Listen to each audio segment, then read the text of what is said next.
ఎన్నికల కౌంటింగ్ నేపథ్యంలో కృష్ణా జిల్లా పామరులోని సమస్యాత్మక గ్రామాలను జిల్లా ఎస్పీ అద్నాన్ నయీం సందర్శించి ప్రజలకు పలు సూచనలు చేశారు. రాష్ట్ర వ్యాప్తంగా 144 సెక్షన్ అమల్లో ఉందని ప్రతి ఒక్కరూ పోలీసులకు సహకరించాలని కోరారు. సమస్యాత్మక ప్రాంతాల్లో ఎలాంటి అవాంఛనీయ సంఘటనలు జరగకుండా తగిన చర్యలు తీసుకుంటున్నట్లు చెప్పారు. రాజకీయ నేతలు, కార్యకర్తలు సంయమనం పాటించాలని సూచించారు. విజయోత్సవ ర్యాలీలకు అనుమతి లేదని, ఎవరైనా నిబంధనలు అతిక్రమిస్తే కఠిన చర్యలు తీసుకుంటామని హెచ్చరించారు.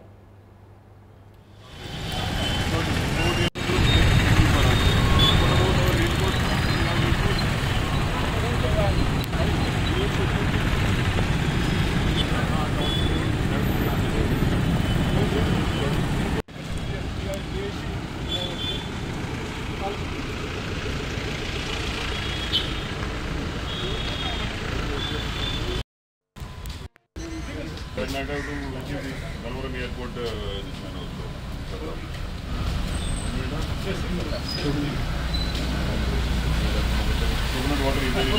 ఫైనల్ గా ఈ 5 సంవత్సరం నుంచి వస్తున్న ఈ ఉత్సవంగా రేపు ఫైనల్ కౌంటింగ్ రోజులో అయిపోతుంది. రేపు ఈ టైం వరకు వీళ్ళు already have the clear trend. సాయంత్రం వరకు ఈ కౌంటింగ్ ప్రాసెస్ క్లోజ్ అవుతున్నాయి. ఇప్పటి వరకు చూస్తే పామూరు కాన్స్టిట్యున్సీ మనకి ఏం ఇష్యూ రాలేదు. ఇప్పటి వరకు అందరూ ప్రశాంతంగా జరిగినాయి. మన ప్రజలకు మన క్యాండిడేట్స్ ఫ్రమ్ ఆల్ పార్టీస్, మన అందరి ప్రజా ఇప్పుడు వరకు చాలా ప్రశాంతంగా లా అండ్ ఆర్డర్ గా ప్రూవ్ చేసి దే హ్యావ్ ఇన్షూర్డ్ దట్ మంచి కోఆపరేషన్ మనకు పెట్టేసి there have been no issues. ఈ కోఆపరేషన్ ఈ రోజు కానీ రేపు 6th వరకు మనకి కావాలి, తర్వాత కూడా కావాలి. But these are tomorrow and day after tomorrow because emotion కొంచెం హైగా ఉంటారు.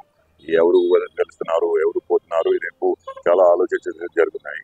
Everybody will want there favourite candidate to win. But మనకి అందరికి దయచేసి అపీల్ ఉంది. ఇప్పటి వరకు లా అండ్ ఆర్డర్ ఎట్లా మెయింటైన్ చేశారో అటు కూడా రేపు ఎల్లుండి 6 వరకు అట్లాగే మెయింటైన్ చేయాలి. ఎంసీసీ అమల్లో ఉన్నాయి, సెక్షన్ 144 సిఆర్పిసి అమల్లో ఉన్నాయి, సెక్షన్ 30 పోలీస్ యాక్ట్ లో అమల్లో ఉన్నాయి. So that is giving us definite powers to use force. No gatherings will be allowed. Gathering వచ్చేస్తే we will be using force. Case కూడా కట్టుకుంది ఆ టైం. No firecrackers లేదు, DJs లేదు, no major processions, no victory processions, nothing will be allowed. No taunting or harassment of the losing candidate will be allowed. Party offices, residences, important leaders, no, we will be putting proper security. AD పరిస్థితిలో nobody will be allowed to target the opponent. చిన్న స్థాయి leader, mandal స్థాయి leaders కి